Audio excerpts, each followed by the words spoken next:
안녕하세요. 벤처캐피탈 TBT 공동대표를 맡고 있는 임정욱이라고 합니다. 저는 오늘 성공하는 스타트업 창업자의 공통점에 대해서 말씀을 드리도록 하겠습니다.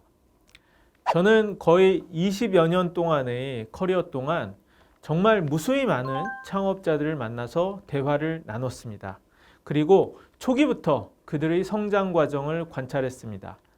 어떤 창업자들은 잘 안 될 줄 알았는데 기대 이상으로 성공을 하고, 어떤 창업자들은 큰 기대를 걸었는데 이후에 보면 제자리 걸음인 경우도 많았습니다.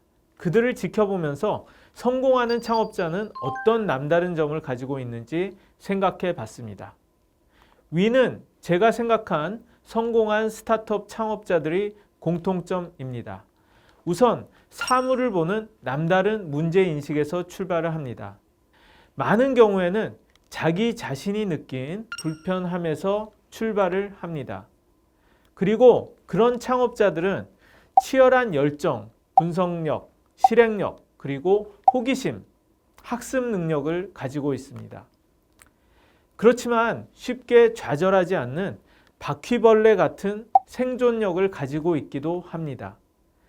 그리고 이건 안 될 거야 하는 그런 규제라든지 기존 관념에 얽매이지 않는, 박스 속에 갇히지 않는 그런 상상력을 가지고 있습니다.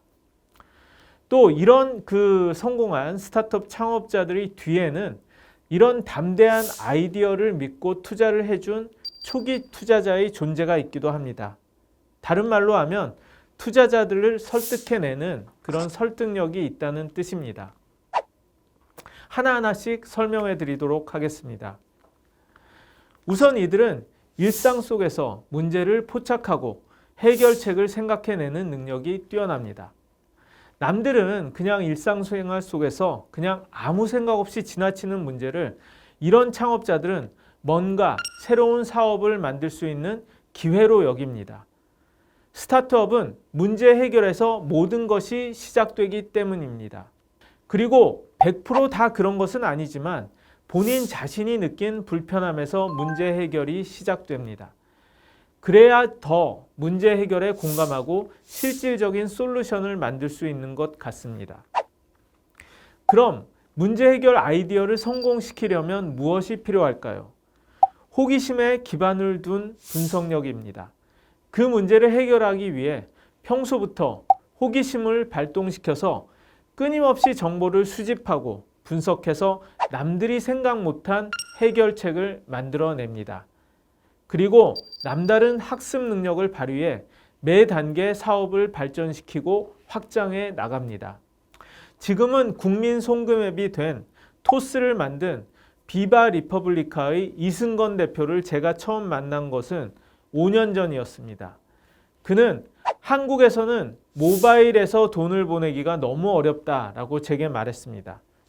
은행 앱을 통해서 돈을 보내려면 단돈 10,000원이라도 공인인증서 이동 설정을 하고, 공인인증서 암호를 입력을 하고, 상대방의 계좌번호를 입력을 하고, ARS라든지 이런 것으로 본인 확인을 하고, OTP 암호를 입력을 한다든지 굉장히 복잡한 단계를 거쳐야 한다는 것이죠. 당시 저를 포함한 대부분의 한국인들은 은행 앱은 원래 그런 거지 하면서 불편하지만 그냥 그러려니 했던 일이었습니다. 그런 불편함을 그는 직접 나서서 해결해 보겠다고 했습니다. 그리고 은행의 자동 계좌 이체망 CMS망을 이용해서 상대방의 전화번호만 알아도 쉽게 돈을 보낼 수 있도록 하는 아이디어를 냈습니다. 저를 포함해서 당시 겨우 5명짜리 이 작은 스타트업이 대형 은행들을 설득해서 CMS망을 열도록 하고 이 사업을 성공시키리라 본 사람은 거의 없었습니다. 하지만 그는 도전했고 보란듯이 지금은 성공해서 몇 조짜리 스타트업을 만들었습니다. 마켓컬리의 김슬아 대표도 마찬가지입니다. 김 대표는 원래 좋은 먹거리에 관심이 많았습니다. 그런데 너무 바쁜 직장 여성으로서 도저히 평일에 마트에 쇼핑을 하러 갈 시간을 내지 못했습니다. 주말에도 바빴습니다. 온라인 쇼핑몰에서는 신선식품을 구매하기도 어려웠고요. 또 자신이 찾는 그런 식품도 없었습니다. 낮에 집을 비우는데 신선식품 배송을 집에서 받기도 어려웠습니다. 그래서 그는 자기 자신의 불편함을 푸는 마켓컬리를 창업했습니다. 자신의 마음에 드는 좋은 먹거리들을 언제든지 신선식품으로서 주문할 수 있도록 하는 쇼핑몰을 열었고요. 그리고 그런 신선식품들을 밤 늦게까지 이렇게 퇴근을 해서 직장 여성들이 주문을 하면 다음날 아침에 새벽 배송이 되는 그런 신선식품 쇼핑몰을 만든 겁니다. 이제 마켓컬리는 한국을 대표하는 신선식품 온라인 쇼핑몰로 성장해서 누구나 이용하는 성공한 스타트업이 됐습니다. 호기심의 예를 하나 또 들어보겠습니다. 미국 교포 이시선 씨는 2016년 겨울에 한국을 방문을 했다가 숙취 해소 음료를 처음 알게 됐습니다. 술을 많이 마신 다음 날에 숙취 음료로 빠르게 컨디션을 회복하는 데 도움을 받은 겁니다. 보통은 여기서 이야기가 끝나겠죠. 그런데 그는 미국으로 돌아가서 이 제품이 미국인들에게도 필요하다고 생각을 했습니다.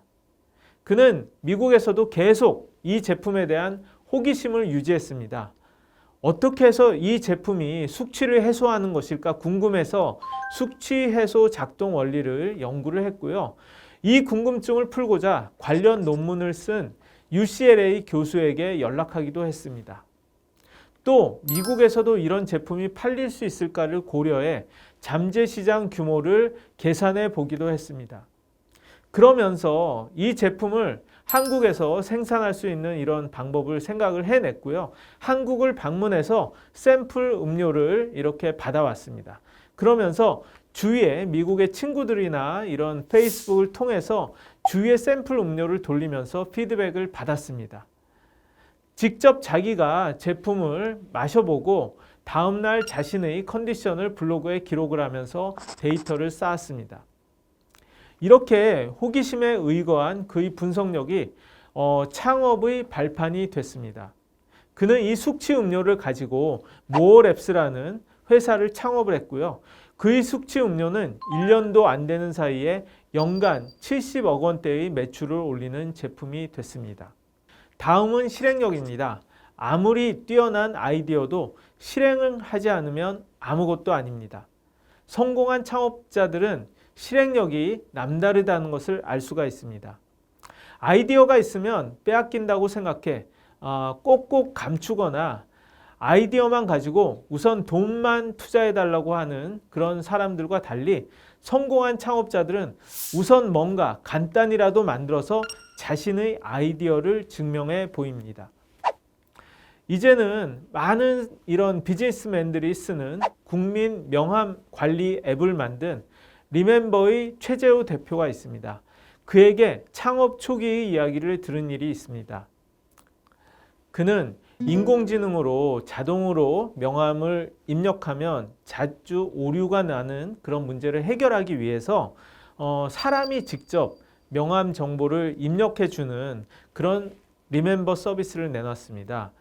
이후에 그는 나도 똑같은 아이디어를 가지고 있었다. 사람이 입력해 주는 그런 아이디어를 가지고 있었다라고 말하는 그런 사람을 나중에 30명쯤 만났다고 했습니다.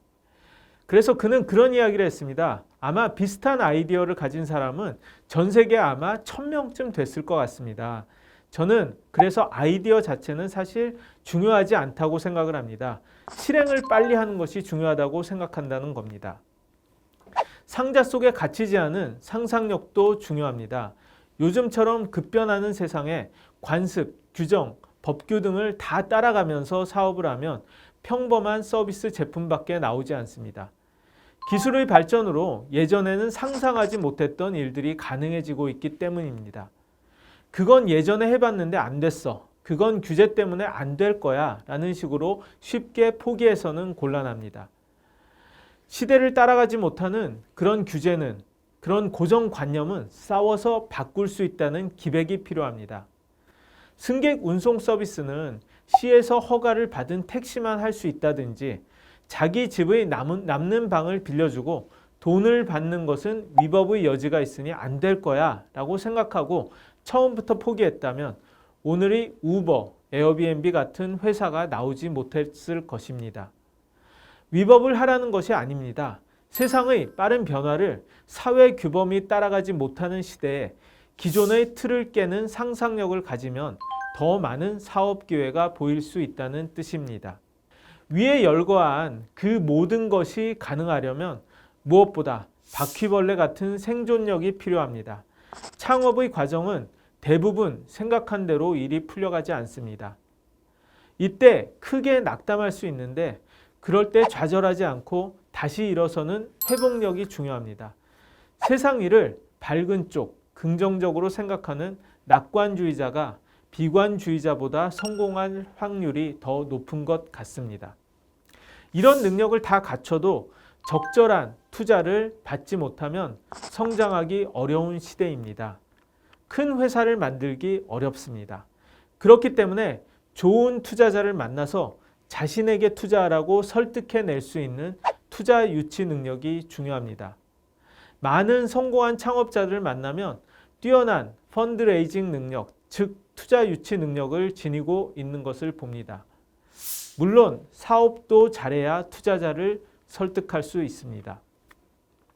이처럼 관찰력, 문제 해결 능력, 호기심에 바탕한 분석력, 실행력, 박스 속에 갇히지 않는 상상력, 바퀴벌레 같은 생존력, 투자 유치 능력 등이 제가 인상 깊게 본 창업자의 특징입니다.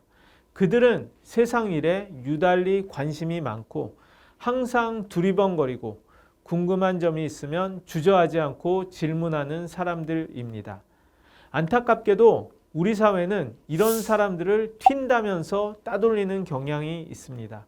하지만 창의적인 아이디어를 내고 실패해도 좌절하지 않고 끊임없이 실행하는 이런 사람들이 세상을 바꿉니다. 이런 튀는 창업자들에게 안 될 거야 라고 빈정대기보다는 격려하고 응원하는 사회가 됐으면 합니다. 제 이야기를 들어주셔서 감사합니다.